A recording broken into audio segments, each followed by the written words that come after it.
Mở đầu bộ phim tại một ngôi làng hẻo lánh ở Thái Lan, một người đàn ông đang lênh đênh trên sông câu cá thì vô tình bắt được con cá lớn. Ông ta thích thú liền tháo móc câu ra khỏi miệng của nó, nhưng không may lại bị cái móc cắm vào tay chảy máu. Vài ngày sau, người đàn ông bắt đầu có những triệu chứng lạ, khắp cơ thể nổi những vết bầm đen vô cùng đáng sợ. Gia đình lo lắng bèn đưa ông ta đến gặp một bà đồng tên Suli. Bà ta sau khi quan sát một lúc, bất ngờ lấy ra trong cơ thể người đàn ông một chiếc móc câu, sau đó liên tục đọc những câu thần chú kỳ lạ. Mỗi lần như thế, từng chiếc móc câu từ từ lòi ra bên dưới lớp da, khiến ông ta gào lên đầy kinh hãi trước khi tắt thở vì quá đau đớn. Xin chào các bạn, hôm nay Pikachu sẽ tóm tắt một bộ phim kinh dị vô cùng rùng rợn của Thái Lan. Dù đã ra mắt hơn 20 năm, nhưng vẫn là một trong những tựa phim ám ảnh nhất của xứ sở Chùa Vàng. Bộ phim có tên gọi Art of the Devil, chơi ngải 2. Không để các bạn đợi lâu, bắt đầu vào thôi nào. Nhân vật chính của bộ phim là một cậu học sinh tên Ta, vẻ ngoài điển trai nên rất được lòng các nữ sinh trong trường. Tuy nhiên cậu chỉ để ý đến một cô bạn cùng lớp tên là Kim. Vào một ngày nọ, Ta mời nhóm bạn của mình đến nhà để làm bài tập. Mẹ ruột qua đời, cậu sống cùng bố và người mẹ ghẻ tên là Pano, cũng chính là giáo viên tiếng Anh, chủ nhiệm của lớp bọn họ. Cô giáo vẻ ngoài hiền lành, lúc nào cũng quan tâm đến học sinh của mình. Tuy nhiên ở trong chân mới biết chân có giận. Ta thường xuyên tụ tập bạn bè đánh nhau trước cổng trường, và việc này khiến cô Pano rất tức giận. Tối đó về nhà liền mang roi mây ra vừa đánh, vừa chửi hai bố con cậu thanh niên. Bố của Ta lại là một kẻ hèn nhát, không dám làm gì người vợ kế của mình, chỉ biết an ủi cậu con trai bằng những lời lẽ sáo rỗng. Sự căm phẫn của Ta dành cho bà mẹ kế ngày càng đến đỉnh điểm. Vào một hôm ở trường, cậu lén lút theo dõi người phụ nữ vào một căn nhà kho thì phát hiện bà ấy đang quan hệ giang díu với ông thầy thể dục. Ta sau đó đã mang chuyện này kể lại cho bố, thế nhưng vì không có bằng chứng nên ông ta không những không tin mà còn trách ngược lại cậu. Ta vô cùng tức giận nên đã tìm gặp nhóm bạn thân của mình để kể hết mọi chuyện. Bọn họ bàn bạc kế hoạch sẽ trộm máy quay phim của trường để dùng nó quay lại làm bằng chứng kết tội. Tuy nhiên giữa lúc đang quay thì không may bị ông thầy thể dục phát hiện. Cả đám bỏ chạy nhưng một cô bạn tên Nát trong nhóm vô tình vấp ngã, liền bị ông thầy bắt lại. Trong lúc nguy cấp, cậu bạn tên Po đã nhanh trí vứt cuộn băng của máy quay ra ngoài bãi cỏ. Gã thầy thể dục sau đó bắt cả đám lại, định mang đến đồn cảnh sát. Nát sợ bị đuổi học nên van xin ông ta tha thứ. Hắn nhìn thấy cô gái xinh đẹp, máu dục vọng nổi lên định xông đến cưỡng bức, thì ngay lập tức bị đám con trai trong nhóm lao tới đánh túi bụi. Cả đám chớp thời cơ liền bỏ chạy, nhưng ngay lập tức đã bị ông thầy rút súng ra đe dọa. Hắn sau đó trói cả nhóm lại với nhau và thích thú làm chuyện đồi bại với cô bạn Nát ngay trước mặt bọn họ. Vì quá căm phẫn nên cả nhóm tối hôm đó đã đến gặp một ông pháp sư ở làng bên cạnh, yêu cầu ông ta dùng bùa ngải lên gã thầy thể dục để trả thù. Ông pháp sư khuyên bọn họ đừng nên dính đến ma thuật đen, vì kết cục của nó không bao giờ là tốt đẹp. Thế nhưng 6 người trong nhóm đều đã bị lòng căm thù làm cho mờ mắt, ông pháp sư không còn cách nào đành phải nhận lời. Theo đó để thực hiện việc ám bùa, cần phải có đầy đủ thông tin về họ tên và ngày sinh của nạn nhân. Tiếp theo cần một bức ảnh, vật dụng cá nhân và một nắm đất mà nạn nhân đã đứng trên đó. Sau khi tất cả đã được chuẩn bị xong xuôi, ông pháp sư bắt đầu thực hiện nghi thức. Ông ta dùng một chiếc móc câu đâm vào xác một con cá, miệng liên tục đọc những thần chú kỳ lạ. Nghi thức sau đó hoàn tất, dẫn đến cái chết đầy đau đớn của ông thầy thể dục ở đầu phim. Tuy nhiên mọi chuyện chưa dừng lại ở đó. Ngày hôm sau trong giờ ra chơi, đoạn clip quay cảnh nóng của cô Pano và ông thầy thể dục bất ngờ hiện lên trước toàn trường, khiến ai nấy đều vô cùng kinh ngạc. Sau biến cố, bà cô giáo đã bị nhà trường đuổi việc, ở nhà cũng không còn được sự tin tưởng của chồng con.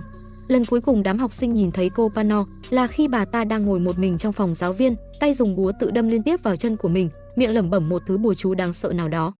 Chuyển cảnh 2 năm sau, cả nhóm đã tốt nghiệp và đậu vào những trường đại học danh tiếng, sống ở những thành phố lớn. Kim và Po cũng trở thành người yêu của nhau. Thời gian trôi qua khiến bọn họ dần mất liên lạc với nhau, không còn ai nhớ về những chuyện khi xưa. Tưởng rằng tất cả sẽ chỉ còn là quá khứ thì bỗng một ngày nọ, Po bất ngờ nhận được điện thoại từ Ta, báo tin buồn rằng bố của cậu vừa mất vài ngày trước, muốn mời cả nhóm về quê để dự đám tang, cũng như là dịp để mọi người gặp lại nhau. Vì đã lâu không gặp nên bọn họ đều rất háo hức liền nhận lời. Sáng ngày hôm sau, cả nhóm đã có mặt tại ga tàu để lên đường, ai nấy đều vô cùng vui vẻ ôn lại những kỷ niệm xưa. Bọn họ không hề biết rằng đây sẽ là chuyến đi đáng sợ nhất cả cuộc đời mình. Sau hơn nửa ngày di chuyển, 5 người cuối cùng cũng đã đến nơi. Ta đã đứng đợi sẵn ở ga để đón những người bạn thân. Nhìn thấy Kim cùng Po tay trong tay với nhau, cậu chỉ có thể cười gượng mà không thể làm gì hơn. Trước khi về nhà, cả nhóm đã ghé qua một ngôi đền để thắp nhang cầu nguyện. Trong lúc đang đứng nói chuyện, Kim bỗng phát hiện một tu sĩ quét rác ở đằng sau, đang nhìn bọn họ bằng ánh mắt kỳ lạ. 6 người sau đó tiếp tục hành trình, băng qua một con sông dài u ám, hai bên là khu rừng rộng lớn tùm. Khi vừa đến nơi, ông lái xuồng nhìn về phía cả đám với gương mặt lo lắng, không nói không rằng liền lập tức bỏ đi. Dù đã 2 năm trôi qua, nhưng nhà của cô Pano vẫn như xưa không có gì thay đổi. Bà nội của Ta sau đó xuất hiện, nhưng trông không có vẻ gì là chào đón cả nhóm.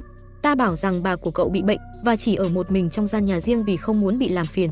Sau khi cô Pano nghỉ việc dạy học, đã ở nhà mở trại dừa và có rất nhiều người làm. Cả nhóm sau đó đến gặp bà cô giáo, ai cũng giữ ý tứ không nhắc lại chuyện năm xưa. Cô Pano vẫn tỏ thái độ thân thiện chào mừng bọn họ.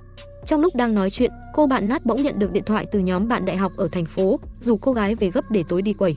Vì ham vui nên Nat bèn nói dối rằng bố của mình bị tai nạn và cô phải về ngay lập tức. Cả nhóm vô cùng buồn bã nhưng không thể làm gì hơn. Sau khi Nat rời đi, cả nhóm 5 người lại tiếp tục tận hưởng niềm vui, cùng nhau nhảy xuống sông để chơi đùa giống khoảng thời gian trước đây. Trong lúc đang vui vẻ, Kim bỗng nhìn thấy ở mặt nước gần đó có bọt khí nổi lên, kèm theo một cái đầu lâu. Cô gái kinh hãi hét lớn, nhưng khi vừa quay lại thì đã không thấy gì nữa. Tưởng rằng những chuyện kỳ lạ đã kết thúc, thế nhưng ngay buổi tối hôm đó, Kim đang đi quanh nhà thì bất ngờ phát hiện bà nội của ta đang ăn sống một con mèo. Cả nhóm nghe tiếng hét của cô gái vội chạy đến, phát hiện sự việc vội cố ngăn cản bà nội, trong khi bà ấy liên tục kêu gào rằng mình rất đói bụng. Ta sau đó giải thích rằng bà nội của cậu bị bệnh nên lẩm cẩm, không biết mình đang làm gì. Cả nhóm cảm thấy lo lắng nên đã cùng nhau thắp nhang cầu nguyện. Thế nhưng khi bọn họ vừa đi khỏi đó, toàn bộ phần nhang đã thắp bất ngờ đều bị chồng ngược xuống đất. Nhóm bạn không biết gì mà vẫn vui vẻ quây quần lại ăn tối. Tuy nhiên trong lúc đang ăn, cả đám kinh hãi phát hiện một số bộ phận cơ thể của cô bạn Nat bên trong nồi canh. Ai nấy đều hoảng hốt chạy ra ngoài nôn thốc nôn tháo. Thì ra tất cả những chuyện đáng sợ này đều một tay do cô Pano thực hiện. Cô ta vẫn còn nung nấu ý định trả thù. Đám học sinh đã khiến cuộc đời mình tiêu tan, và cách để trả thù đau đớn và rùng rợn nhất không gì khác ngoài việc sử dụng bùa ngải. Nhận ra cô Pano chính là thủ phạm, cả bọn đi khắp xung quanh tìm kiếm, thế nhưng không thấy dấu vết bà ta đâu. Lúc này Kim vô tình mở cái tủ đồ gần đó, phát hiện bên trong có một chiếc máy quay mà bố của ta để lại. Khi mở lên xem, bọn họ bàng hoàng khi thấy cảnh cô Pano đang ăn xác một người đàn ông, không ai khác chính là ông pháp sư mà bọn họ đã nhờ vả năm xưa. Đoạn phim đang quay giữa chừng thì bất ngờ bị người phụ nữ phát hiện, khiến màn hình ngay lập tức tối đen. Nhận thấy mọi chuyện đã trở nên nghiêm trọng, cả nhóm sợ hãi vội chạy ra ngoài kêu cứu. Một người đàn ông đi xuồng gần đó, nghe thấy tiếng kêu thì liền chạy đến. Thế nhưng giữa chừng, hàng chục hồn ma từ đâu xuất hiện hù dọa, làm ông ta giật mình té khỏi chiếc xuồng, khiến nó lao thẳng về phía cả đám. Kim không may bị ngã và rơi xuống sông. Trong lúc mơ màng, cô bỗng nhìn thấy hình ảnh quá khứ, cảnh cô Pano đang tra tấn bố của ta. Thì ra do ông ấy biết được bí mật của người phụ nữ nên đã bị bà ta tra tấn, bẻ hết ngón chân để ông không thể rời khỏi nhà báo cảnh sát. Vì quá đau đớn nên ông bố sau đó đã tự kết liễu đời mình. Lúc này Kim bất chợt tỉnh lại khỏi ảo giác, liền chạy vào một căn phòng gần đó, nơi có đặt một chum nước lớn. Khi mở ra xem, cả đám kinh hãi phát hiện xác bố của ta bên trong, cơ thể do ngâm quá lâu nên bị phình to trông vô cùng đáng sợ. Phía bên kia, cô Pano tiếp tục ra tay. Bà ta đã chuẩn bị sẵn 6 cái xác của người làm, tượng trưng cho 6 đứa học trò yêu dấu. Người phụ nữ sau đó cầm cái đầu của ông pháp sư và liên tục niệm chú, trước khi chọn mục tiêu tiếp theo của mình, chính là cô bạn tomboy tóc ngắn trong nhóm.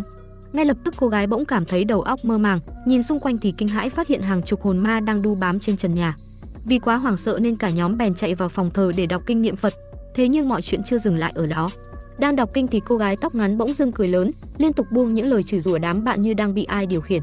Một cậu thanh niên trong nhóm tên là Keo, trong lúc hốt hoảng định dùng súng bắn chết cô gái. Thế nhưng ngay lúc đó, chính cậu ta cũng trở thành nạn nhân của lời nguyền. Keo la hét một cách đau đớn.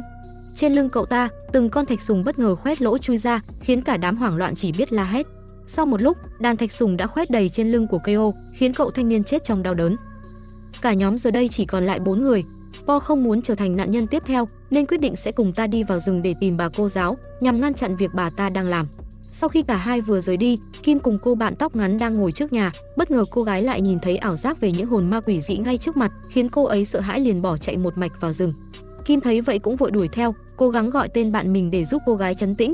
Thế nhưng cô bạn tóc ngắn lúc này đã hoàn toàn bị nỗi sợ hãi xâm chiếm, nhìn đâu đâu cũng thấy ma nên không còn nghĩ được gì. Trong lúc nỗi sợ lên đến đỉnh điểm, cô gái đã quyết định tự móc mắt của chính mình, cuối cùng vấp ngã vào chảo dầu nóng ở gần đó và chết một cách đau đớn. Kim nhìn cảnh tượng vô cùng bàng hoàng. Po phát hiện vội chạy đến cố an ủi cô gái. Bất ngờ lúc này cậu ta trở thành nạn nhân kế tiếp, nhìn thấy Kim biến thành ảo ảnh của cô Pano. Trong lúc hoảng loạn, Po đã nổ súng về phía cô gái, nhưng may mắn ta đã kịp xuất hiện cứu nguy. Po sau đó sợ hãi vội chạy một mạch vào rừng. Trong lúc đang lang thang, cậu bỗng phát hiện gần đó có một ngôi nhà hoang, bên trong là bà cô giáo đang liên tục làm phép. Po sợ hãi định bỏ chạy nhưng không may đã bị bà ta phát hiện. Ngay lập tức bàn chân của cậu như bị ai chém một nhát, khiến cậu đau đớn ngã xuống đất.